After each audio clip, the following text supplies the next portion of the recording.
Somewhere out in deep space, an explorer probe manned by the headcrabs of Yar was spotted by the evil Vollarks from the planet Zog. The Vollarks spaceship turned and headed directly towards the headcrab ship.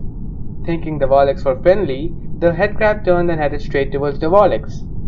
The headcrab ship was moving at 3000 km per hour, and the Vollark ship was moving at 2000 km per hour.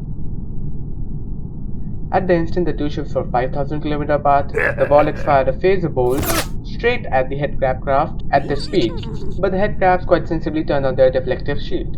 The phaser bolt hit the shield and bounced back towards the Vollarks. Luckily for them, they had a little shaving mirror which they quickly held out in front of them. The bolt then hit the Vollarks mirror and bounced back and hit the shield and bounced back and so bounced backwards and forwards between the two spaceships all the time they were closing on each other.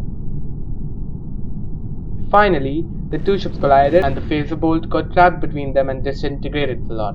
The good news for the headcrab is that at the last minute they put on their parachutes and jumped out. The bad news is that space has no atmosphere and no gravity, so they are currently floating about wrapped in big floppy sheets. Just one question then. How far did the phaser bolt travel?